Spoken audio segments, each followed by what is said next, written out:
Structure of protein से पहले आप लोगों को मैं एक और पॉइंट की तरफ लेके जाना चाहता हूं, तब आप समझ जाओगे कि अच्छा ये कहानी फलां जगह से शुरू हो रहा है। आप लोगों ने पहले कभी मुझसे 9th-10th क्लास में एक चैप्टर पढ़ा था, उसका नाम था इंजाइम। और मैं आपसे हमेशा कहता रहा हूं कि इंजाइम क्या है? ग्लोबुलर प्रोटीन है। Enzymes are globular protein. Enzymes are globular protein. जब भी मैं लड़कियां मुझसे पूछती सर ग्लोबुलर प्रोटीन का मतलब क्या है, जब भी मैं फीमेल्स को पढ़ा रहा होता था ना, तो वो कहते थे कि ग्लोबुलर प्रोटीन का मतलब क्या है, तो मैं जान चुड़ा के मैं कहता था ये आप आगे पढ़ोगे, ग्लोब की तरह होते हैं, गोल मटोल होते हैं, मैं ये कह रहा होता था। और स्टूडेंट कहते थे ओके चलो सर आपने समझा दिया, हम समझ गए। बट आज हम रियल मानू में समझेंगे कि ग्लोबुलर प्रोटीन क्या है। रियल मानू में हम समझेंगे कि ग्लोबुलर प्रोटीन क्या है। जैसे चलो ये पॉइंट तो आप समझ गए हैं, या इस टॉपिक को थोड़ा और समझने के लिए, इस पॉइंट को समझने के लिए कि ये चीज़ है क्या चीज़, इसको समझने के लिए हम एक और काम पढ़ते हैं, एक और चीज़ समझ लेते हैं। आप लोगों ने पढ़ा हुआ है level of organisation. Level of organisation, वहां पे मैंने क्या कहा कि सेल से टिश्यू बनता है, टिश्यू से ऑर्गन, ऑर्गन से सिस्टम, सिस्टम से ऑर्गेनिज्म बनता है। मैंने आपको कहा, ये आपको समझा दिया है।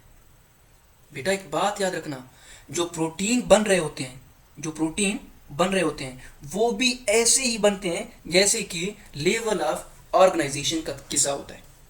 जैसे लेवल ऑफ ऑर्गेनाइजेशन का किस्सा चल रहा होता है ना, कि छोटे चीज से बड़ा बन गया, फिर उससे बड़ा बन गया, फिर उससे बड़ा बन गया, फिर उससे बड़ा बन गया। यहां पर भी यही किस्सा हो रहा होता है कि प्रोटीन ऐसा नहीं है कि एक धागा बन गया बस ये प्रोटीन है। ये धागा आगे चल के एक और काम कर रहा होता है। उनके बारे में पढ़ने को क्या कहा जाता है? स्ट्रक्चर ऑफ प्रोटीन कहा जाता है। तो हम ये बात यहां पे लिखने जा रहे हैं कि जो प्रोटीन का स्ट्रक्चर है वो 4 स्टेप्स में बनता है। तो हम ये बात यहां पे लिखेंगे, the structure of protein, structure of protein is completed in 4 steps। 4 steps में जाएगा तब जाके ये स्टेप क्या हो जाएगा? कंप्लीट हो जाएगा। ये 4 स्टेप में बन गुजर रहा होता है तब जाके बन रहा होता है। उनमें से जो पहला स्टेप होगा उसे कहा जाएगा primary structure. Primary structure, STRUCTURE, primary structure. उनमें से जो दूसरा होगा उसे कहा जाएगा सेकेंडरी स्ट्रक्चर।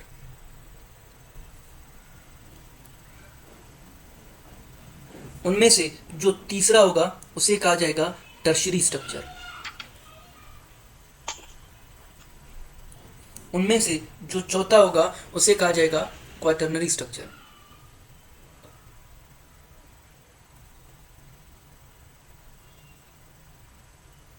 तो जो प्रोटीन बन जाते हैं, प्रोटीन बन के मुकम्मल हो जाते हैं, तो वो कितने स्ट्रक्चर से गुजर जाते हैं? 4 से।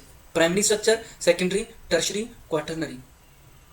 अब आप लोगों की किताब में ये कहानी नहीं दी हुई, जो नया फर्स्ट ईयर का बायो किताब है उसमें ये कहानी नहीं है, ओल्ड बुक्स में ये था। और स्टूडेंट्स के ऊपर लाजमी है कि उनको ये समझ में आना चाहिए, ये चारों पॉइंट समझ में आना चाहिए। अगर नहीं समझेंगे तो आगे चल के बहुत सारी चीज़ें समझ में नहीं आएंगी। जैसे मैं आपको कहूँगा कि एंजाइम क्या है, ग्लोबुलर प्रोटीन है, तो इसका क्या मतलब है, आप लोग कंफ्यूज रहेंगे, हमेशा कंफ्यूज रहेंगे। तो पहला स्ट्रक्चर हम पढ़ने जा रहे हैं, that is primary structure. Primary structure.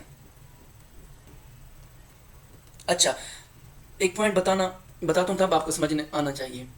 Primary structure, secondary structure, tertiary structure, quaternary structure, ये जितने भी स्ट्रक्चर्स हैं ना, ये बॉन्ड की बुनियाद पर है, बॉन्डिंग की बुनियाद पर है। अमाइनो एसिड्स के अंदर सिर्फ पेप्टाइड बॉन्ड नहीं होता, और भी बहुत सारे पेप्टाइड बॉन्ड्स, और भी बहुत सारे बॉन्ड्स प्रोटीन अमाइनो एसिड्स के बीच में बन जाते हैं। सिर्फ पेप्टाइड बॉन्ड नहीं होता, एक बात याद रखना, अमाइनो एसिड और एक अमाइनो एसिड के दरमियान में पेप्टाइड बॉन्ड सिर्फ नहीं होता। जब अमाइनो एसिड्स आपस में जुड़ जाते हैं तो एक अमाइनो एसिड और दूसरा अमाइनो एसिड्स, इनके दरमियान में नए नए बॉन्ड भी बनना शुरू हो जाते हैं। ठीक है ना? अब उन नए बॉन्ड की बनने की वजह से प्रोटीन के स्ट्रक्चर्स 4 स्टेप्स में कंप्लीट हो जाता है। तो हम ये बात यहां पे लिखेंगे ताकि आपके दिमाग में बिठा दूं मैं ये point. All the structures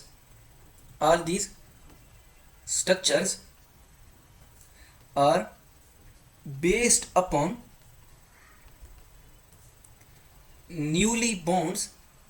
newly bonds formations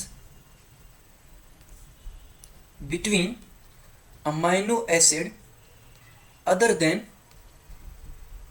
peptide bond, other than peptide bond, कि जो अमाइनो एसिड्स के दरमियान में जो ये स्ट्रक्चर्स बन रहे हैं ना, ये स्ट्रक्चर असल में किस बुनियाद पे बन रहे हैं, तो आपने कह देना है कि पेप्टाइड बॉन्ड के अलावा अमाइनो एसिड्स के दरमियान में नए नए बॉन्ड बन जाते हैं, नए नए बॉन्ड बन जाते हैं। उन नए बॉन्ड की बुनियाद पर प्रोटीन के कितने स्ट्रक्चर हो जाते हैं? 4 स्ट्रक्चर्स हो जाते हैं। तो सर वो बॉन्ड कौन से हैं? इस वक्त आप लड़कियों के दिमाग में फौरन ये सवाल आ रहा होगा कि वो बॉन्ड कौन से हैं। लेट सपोज एक बॉन्ड है हाइड्रोजन बॉन्डिंग, एक बॉन्ड है हाइड्रोजन बॉन्डिंग, एक वही पुराना बॉन्ड है जो हमारे गले का त्वक बन चुका है, वो है पेप्टाइड बॉन्ड। पहला बॉन्ड कौन सा है भाई? वही पुराना है पेप्टाइड बॉन्ड, ये भी होगा। दूसरा कौन सा है? हाइड्रोजन बॉन्डिंग है। तीसरा कौन सा है? Sulphur bond, sulphur bond. चौथा कौन सा है? Salt bond, salt bond.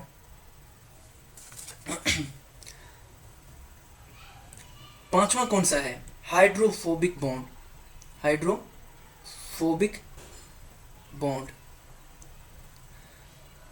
बस ये बॉन्ड आपको याद रखने चाहिए। आपको 4 लंदन डिस्पर्जन बॉन्ड है कोई, केमिस्ट्री में आपने लंदन पढ़ा था, वेंडरवाल फोर्सेस पढ़ा था, डिस्पर्जन फोर्सेस है। वो जितने भी बॉन्ड्स हैं ना बेटा, वो सिर्फ केमिस्ट्री के हद तक मोहताज नहीं है। ये वो बॉन्ड सारे के सारे इनके अंदर भी इस्तेमाल होते हैं। जस्ट आपको नाम याद होना चाहिए कि ये बॉन्ड भी हो सकता है, ये भी हो सकता है। और इन्हीं बॉन्ड के होने की वजह से प्रोटीन की स्ट्रक्चर चेंज हो जाती है। Primary structure, secondary structure, tertiary structure, quaternary structure. और अब हमने इन चारों को 1 बाय 1 पढ़ना है, इन चारों को 1 बाय 1 पढ़ना है। पहले हम पढ़ने जा रहे हैं प्राइमरी स्ट्रक्चर। प्राइमरी स्ट्रक्चर की डेफिनेशन लिखेंगे, प्राइमरी स्ट्रक्चर की डेफिनेशन लिखेंगे। The structure of protein, the structure of protein in which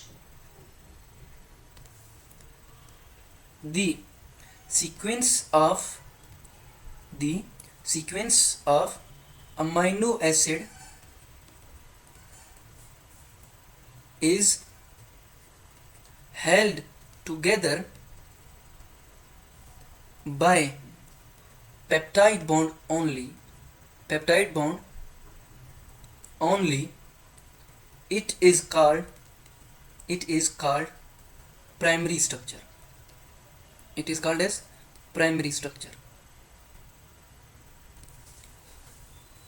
क्या कहा मैंने? समझ में नहीं आया? मैंने आपको क्या कहा कि इनके अंदर बहुत सारे बॉन्ड होते हैं और सिर्फ जब इनके अंदर पेप्टाइड बॉन्ड हो उस वक्त इनको क्या कहा जाता है? प्राइमरी स्ट्रक्चर कहा जाता है। उस वक्त क्या कहा जाता है? इसको प्राइमरी स्ट्रक्चर कहा जाता है। फॉर एग्जांपल कैसे? लेट सपोज ये हमारे पास एक अमाइनो एसिड है, ये अमाइनो एसिड पेप्टाइड बॉन्ड के जरिए से दूसरे अमाइनो एसिड्स के साथ जुड़ा हुआ है, दूसरा तीसरे अमाइनो एसिड के साथ जुड़ा हुआ है, तीसरा चौथे अमाइनो एसिड्स के साथ जुड़ा हुआ है, चौथा पांचवें अमाइनो एसिड के साथ जुड़ा हुआ है, वो अगले अमाइनो एसिड के साथ जुड़ा हुआ है। जब एक अमाइनो एसिड दूसरे के साथ, दूसरा तीसरे के साथ पेप्टाइड बॉन्ड की मदद से जुड़ जाए और जुड़ जाने के बाद एक सीधा लाइन बनाए, क्या बनाए भाई? एक सीधा लाइन बनाए, लीनियर लाइन बनाए।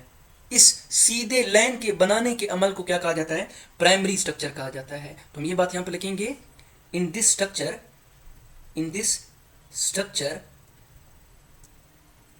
Protein is like a straight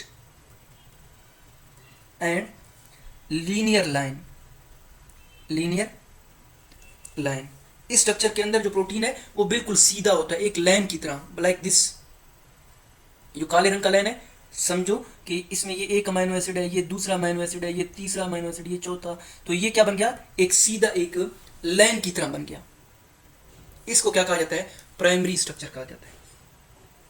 अगला स्ट्रक्चर है, उसे कह रहे हैं सेकेंडरी स्ट्रक्चर। अगला हम पढ़ने जा रहे हैं, उसे क्या कहा जा रहा है भाई? Secondary structure, SECONDARY, secondary structure. Secondary structure तो हम डेफिनेशन लिखेंगे, the structure of the structure of protein formed when polypeptide chain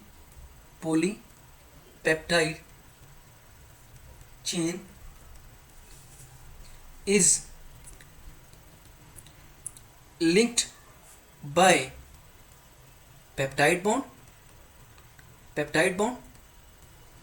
plus hydrogen bonding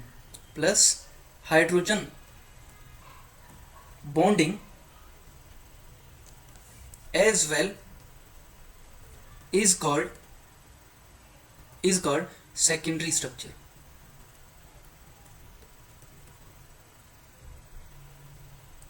Is called as secondary structure.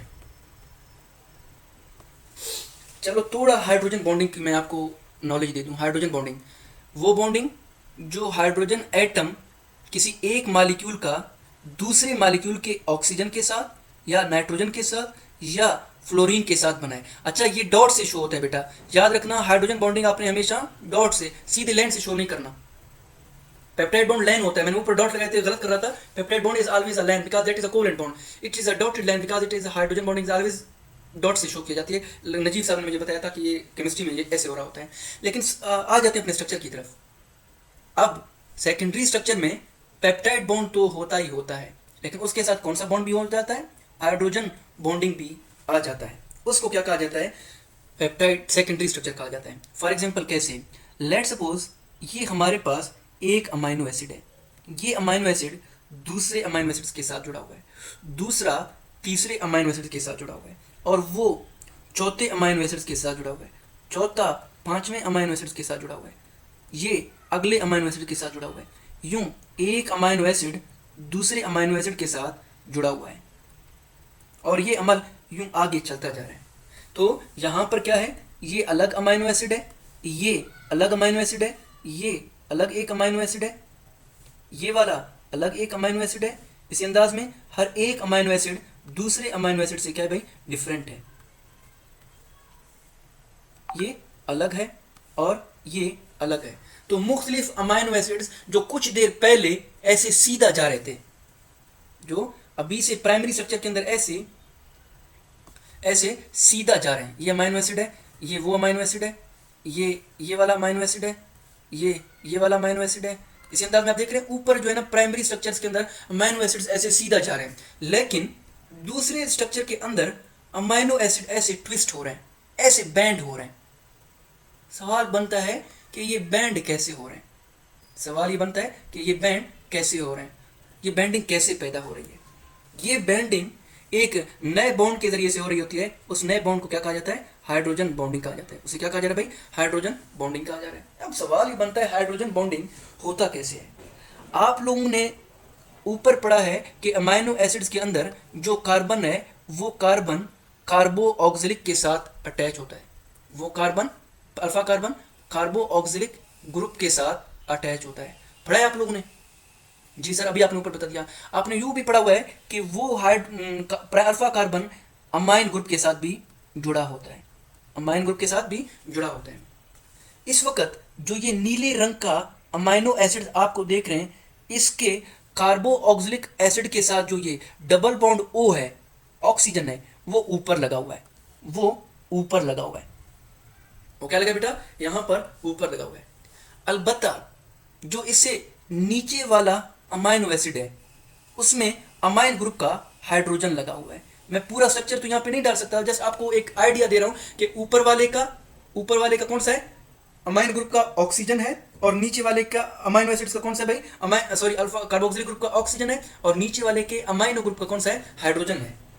अब ये दोनों एक दूसरे के करीब आ जाते हैं. ऊपर वाले का ऑक्सीजन और नीचे वाले का हाइड्रोजन ये एक दूसरे के करीब आ जाते हैं, और इन दोनों के बीच में एक लिंक बन जाता है, और यूं ये ऊपर वाला नीचे वाले के साथ जुड़ जाता है. इसके इस अंदाज में जुड़ जाने के अमल को क्या कहा जाता है? हाइड्रोजन बॉन्डिंग कहा जाता है. तो क्या हो रहा है? ऊपर वाले का ऑक्सीजन नीचे वाले के हाइड्रोजन के साथ जब जुड़ जाता है तो यूं एक अमाइनो एसिड बजाय सीधा हो जाने के ऐसे टेढ़ा हो जाता है. इसको क्या कहा जाएगा, सेकेंडरी स्ट्रक्चर कहा जाएगा। और अगर आपसे कोई पूछे भाई ये टेढ़ा किसकी मदद से हो रहा है, तो आप कह देना है हाइड्रोजन बॉन्डिंग के जरिए से। और अगर आपसे कोई पूछे कि ये हाइड्रोजन बॉन्डिंग किसके दरमियान में बन रहा है, तो आप कह देना है ऊपर वाले के ऑक्सीजन के साथ जो उसके कार्बन के साथ लगा हुआ था, और नीचे वाले के नाइट्रोजन के साथ लगा हुआ जो हाइड्रोजन है, हाइड्रोजन के साथ, तो इनके दरमियान में क्या बन रहा है, ये बॉन्डिंग बन रहा है। और यूं क्या हो गया, ये टेढ़ा पेड़ा बन गया। ये क्या बन गया बेटा, टेढ़ा पेड़ा बन गया। यहां तक क्लियर है आप लोगों को?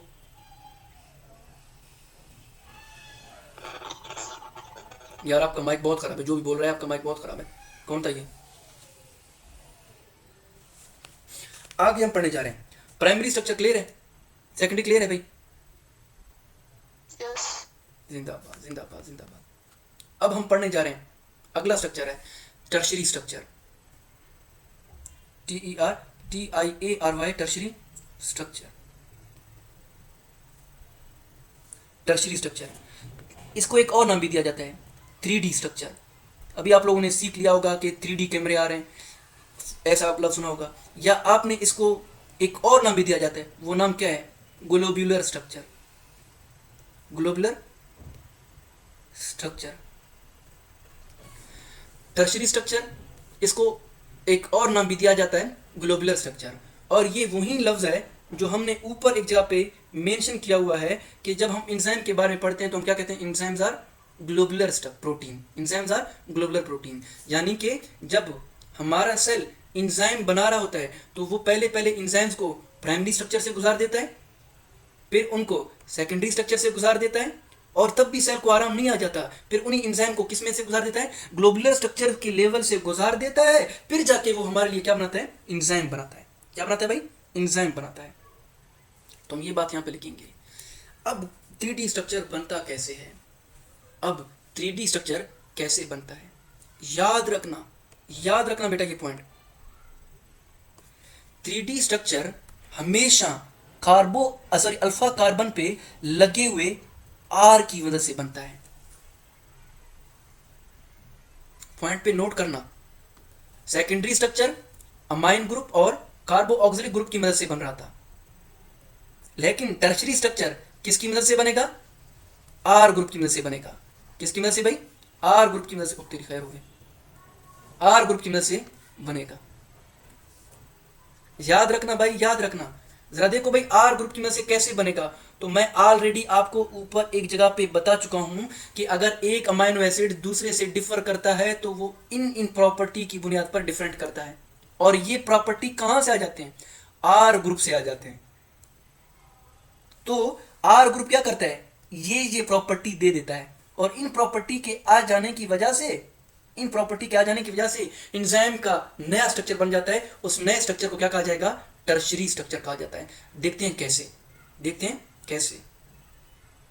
तो पहले हम ये बात यहां पे लिखेंगे। This structure is formed by interaction between R groups of various amino acids। यहां तक क्लियर है? अब इस पॉइंट का क्या मतलब है, ऊपर चले जाते हैं प्राइमरी स्ट्रक्चर के अंदर जहां पे आपको मैंने पढ़ा दिया था। अब के बार क्या होगा, ये आर ग्रुप है ना, ये आर है, ये आर सामने बैठे हुए दूसरे आर के साथ इंटरेक्ट करेगा, राब्ता करेगा। ये आर इस वाले आर के साथ, ये आर उस वाले आर के साथ जब राब्ता करेगा तो कुदरती तौर पर प्रोटीन के स्ट्रक्चर में एक बड़ा सा चेंज आ जाएगा, तब्दीली आ जाएगा। इस बड़े से चेंज को क्या कहा जाता है, टर्शियरी स्ट्रक्चर कहा जाता है। ठीक है ना भाई। अब ये इंटरेक्शन होता कैसे, तो मैं आपको ऑलरेडी बता चुका हूं। ये इंटरेक्शन साल्ट ब्रिज के जरिए से हो सकता है, साल्ट ब्रिज के जरिए से। ये इंटरेक्शन सल्फर बॉन्ड के जरिए से हो सकता है। ये इंटरेक्शन हाइड्रोफोबिक नेचर की वजह से हो सकता है। ये इंटरेक्शन हाइड्रोफिलिक नेचर की वजह से हो सकता है। अच्छा सर, तो इस इंटरेक्शन में होगा क्या? सर आपने मुझे ऊपर तो बता दिया है, सेकेंडरी स्ट्रक्चर में तो बता दिया है, एक मिनट, कि सेकेंडरी स्ट्रक्चर में जो अमाइनो एसिड्स का चेन है वो जस्ट ट्विस्ट हो रहा है। इसमें क्या होगा, इसमें ट्विस्ट होने के साथ साथ ये वापस अपने ऊपर फोल्ड भी होगा। ट्विस्ट होने के साथ साथ क्या होगा भाई, अपने ऊपर फोल्ड भी होगा। देखते हैं कैसे। तो हम ये बात यहां पे लिखेंगे, मैं आपको समझा दूंगा बेटा, थोड़ा थोड़ा करके मैं पॉइंट पॉइंट बता दूंगा कि मैं आपको समझा देता हूं। In this structure along with twisting polypeptide chain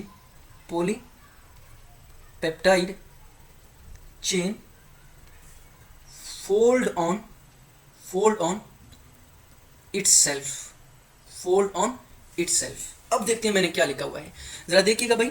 आपने ऊपर कहीं पे पढ़ा हुआ है कि सेकेंडरी स्ट्रक्चर में जो अमाइनो एसिड्स होते हैं वो एक दूसरे के हाइड्रोजन बॉन्डिंग की वजह से ट्विस्ट हो जाते हैं, मुड़ जाते हैं। पहले सीधा थे, प्राइमरी स्ट्रक्चर के अंदर क्या थे, सीधा थे। अब क्या हो जाएंगे, ट्विस्ट हो जाएंगे, टेढ़े पेढ़े हो जाएंगे। जरा देखते हैं कैसे। पहले आप लोगों ने क्या कहा था, हाइड्रोजन बॉन्डिंग की वजह से ये ट्विस्ट हो रहे हैं। अब क्या होगा, जरा देखते हैं अब क्या हो जाता है।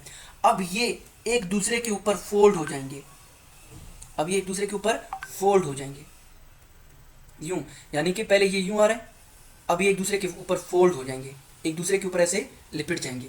इसके इस फोल्ड होने के अमल को क्या कहा जाता है, टर्शियरी स्ट्रक्चर कहा जाता है। आप जैसे ये कह देंगे, इतना ही कह दें बहुत होगा, the folding of polypeptide chain over itself is called as tertiary structure, is called as tertiary structure. ये बात समझ में आया भाई, आया भाई, यहां पर ये समझ में आ गया। देखें भाई जी, अब जरा देखें भाई, पहले सीधा चेन था, फिर वो चेन ट्विस्ट हो गया।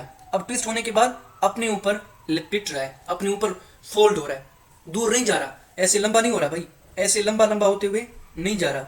नहीं, ये क्या कर रहा है, लंबा हो रहा है, ट्विस्ट हो रहा है, फिर वापस अपने ऊपर क्या हो रहा है, फोल्ड हो रहा है, वापस अपने ऊपर क्या हो रहा है, लिपट रहा है।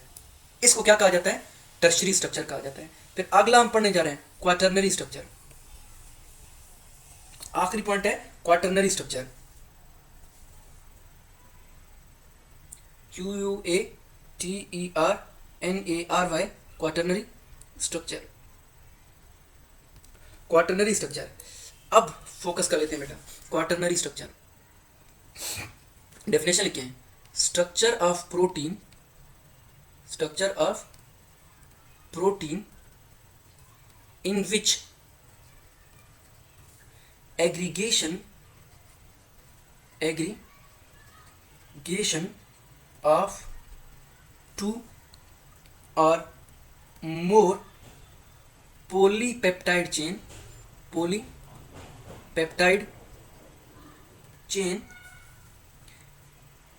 into a single form is called quaternary structure. Sorry, मैं एक पॉइंट बताना भूल गया। अब आप जरा सोचिएगा, बुक कह रहा होता है कि इंजाइम्स आर ग्लोबुलर प्रोटीन, तो इसका मतलब क्या होता है कि इंजाइम्स के अंदर जो अमाइनो एसिड्स होते हैं वो पहले ऐसे सीधे हो जाते हैं, फिर ट्विस्ट हो जाने के बाद वो अमाइनो एसिड्स एक दूसरे के ऊपर ऐसे क्या हो रहे होते हैं, फोल्ड हो रहे होते हैं, ऐसे लिपट रहे होते हैं। अब ये ग्लोबुलर पॉइंट समझ में आ गया। वापस आ जाते हैं भाई क्वाटरनरी स्ट्रक्चर की तरफ, is called as quaternary structure.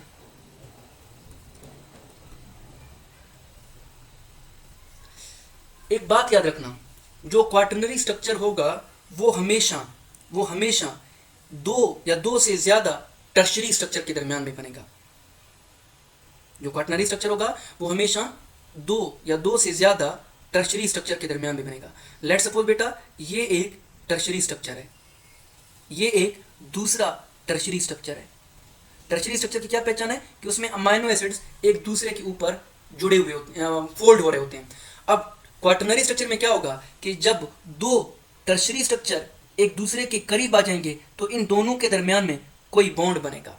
जैसे ही दो टर्शियरी स्ट्रक्चर या ज्यादा टर्शियरी स्ट्रक्चर आपस में बॉन्ड बनाए, उसको क्या कहा जाता है, क्वाटरनरी स्ट्रक्चर कहा जाता है। ऊपर खाली एक चेन था, यहां पर कितने चेन होंगे, दो होंगे। दोनों कौन से होंगे, दोनों टर्शियरी स्ट्रक्चर के चेन जब आपस में बॉन्ड बनाए। लेट सपोज बेटा, मैं आपको बता देता हूं, लेट सपोज ये हमारे पास एक एक क्वाटरनरी स्ट्रक्चर टर्शरी स्ट्रक्चर है, और इसके पास ये दूसरा टर्शरी स्ट्रक्चर है। अब दो हैं और ये दोनों आपस में एक दूसरे के साथ लिंक बनाएं, कोई बॉन्ड बनाएं, hydrophobic bond, hydrophilic bond, hydrogen bond, sulphur bond कोई बनाएं। तो जब दो टर्शरी स्ट्रक्चर एक दूसरे के साथ बॉन्ड बनाएंगे उस स्ट्रक्चर को क्या कहा जाता है? क्वाटरनरी स्ट्रक्चर कहा जाता है। उसे क्या कहा जा रहा है बेटा? क्वाटरनरी स्ट्रक्चर कहा जा रहा है। यहां तक क्लियर है आप लोगों को? तो अभी हम पढ़ने जा रहे हैं that is shape of protein. Protein का शेप, प्रोटीन किस शेप के होते हैं? Shape of protein. मैं एक बार इस रिकॉर्डिंग को, शेप ऑफ प्रोटीन, प्रोटीन किस शेप के होते हैं? प्रोटीन बेटा दो शेप के होते हैं इन स्ट्रक्चर की बुनियाद पर, primary structure, secondary structure, tertiary structure, quaternary structure की बुनियाद पर प्रोटीन दो शेप के होते हैं। On the basis of structure proteins are of two shapes. Protein दो शक्ल के होते हैं, उनमें से जो पहला शेप होगा उसे कहा जाएगा फाइब्रस प्रोटीन। पहले क्या कहा जाएगा? Fibrous protein, FIBROUS, fibrous protein. उनमें से जो दूसरा होगा उसे कहा जाएगा globular protein. Globular protein.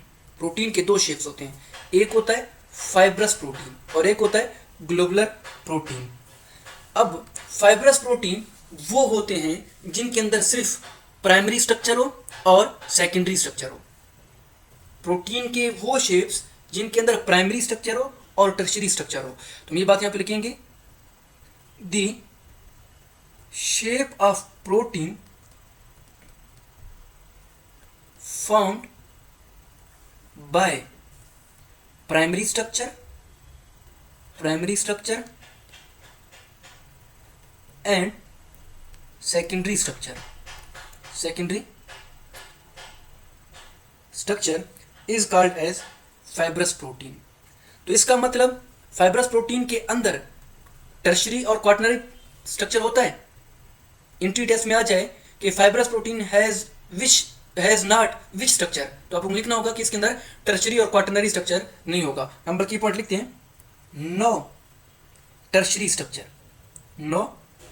Structure is present. इनके अंदर टर्शरी स्ट्रक्चर नहीं होगा।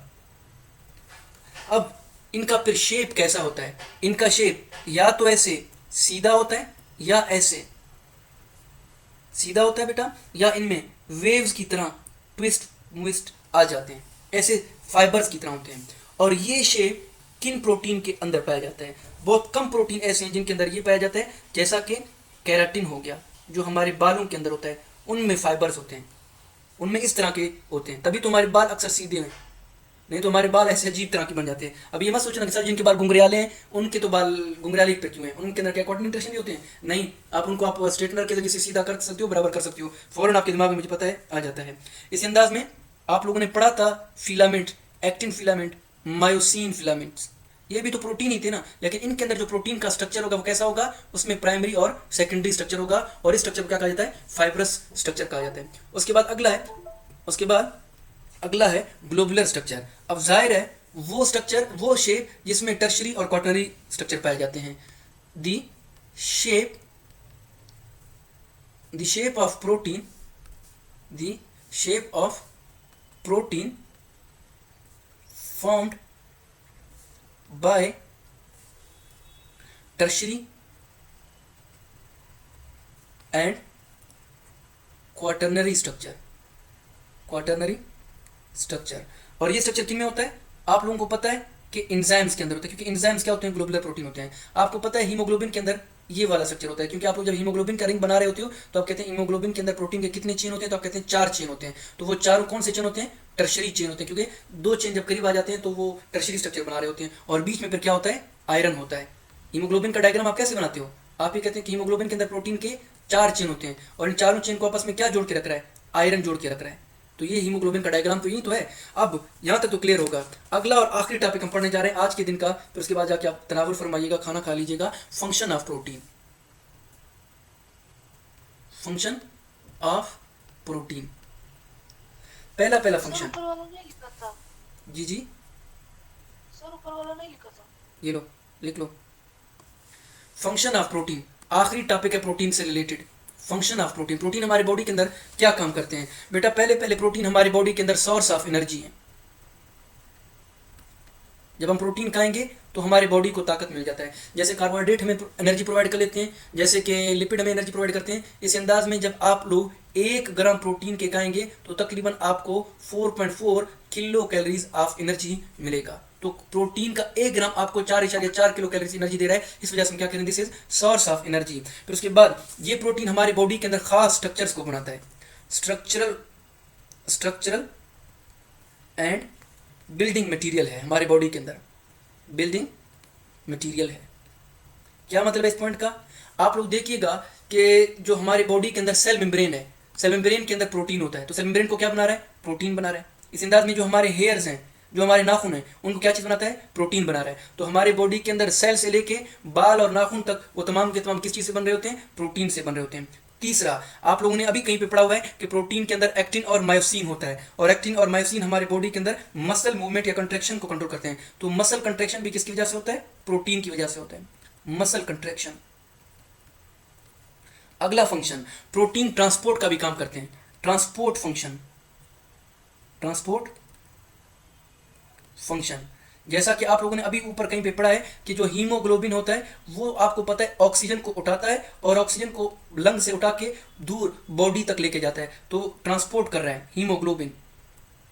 और अगर आपको याद हो, मैंने आप लोगों को कभी जिंदगी में चैनल प्रोटीन या कैरियर प्रोटीन के बारे में पढ़ाया, जो एक चीज को एक जगह से उठा के सेल के बाहर से अंदर लेके आ रहे थे, तो वो भी इसका क्या होगा? फंक्शन ऑफ प्रोटीन होगा। उसके बाद अगला पॉइंट, पांचवा फंक्शन प्रोटीन का, हमारे बॉडी के अंदर जितने भी हार्मोन्स हैं वो भी प्रोटीन से बने हैं। जैसा कि इंसुलिन है, इंसुलिन एक हार्मोन है जो हमारे बॉडी के अंदर होता है और वो भी प्रोटीन से बना है। और इसका काम क्या है? ब्लड से ग्लूकोज को मसल्स के अंदर भेजना, बोन्स के अंदर भेजना और वहां पे इसको स्टोर करना। उसके बाद आपको पता है तमाम के तमाम इंजाइम भी किस चीज से बने? प्रोटीन से बने हैं। और ये इंजाइम हमारे बॉडी के अंदर कैटाबॉलिज्म और मेटाबॉलिज्म को क्या करते हैं? कंट्रोल करते हैं। सातवां, हमारे बॉडी के अंदर प्रोटीन हमारी बॉडी की डिफेंस कर रहे हैं, प्रोटेक्शन कर रहे हैं, डिफेंस फंक्शन। जैसा कि जो हमारे बॉडी के अंदर जितने भी एंटीबॉडीज हैं वो तमाम के तमाम प्रोटीन से बने होते हैं। इस अंदाज में प्रोटीन स्टोरेज का काम करता है, स्टोरेज फंक्शन। 10th क्लास में अगर आपको याद हो, मैंने आपको सीड का स्ट्रक्चर पढ़ाया था। तो सीड के अंदर मैंने कहा था एक स्ट्रक्चर होता है, उसको कह देते हैं एंडोस्पर्म। और ये एंडोस्पर्म क्या करता है? बीज से जो नन्हा पौधा निकल रहा होता है जिसके अंदर पत्ते नहीं होते, उस पौधे को तब तक खुराक प्रोवाइड करता है। ये जो एंडोस्पर्म है ये किस चीज से बना है भाई? प्रोटीन से बना है। और इस एंडोस्पर्म के अंदर खुराक स्टोर होता है और इसी खुराक को हम क्या कह रहे हैं? एज अ स्टोरेज फंक्शन के तौर पर ले रहे होते हैं। तो ये 8 फंक्शन आप लोगों को रटने चाहिए बेटा। यहां तक क्लियर होगा?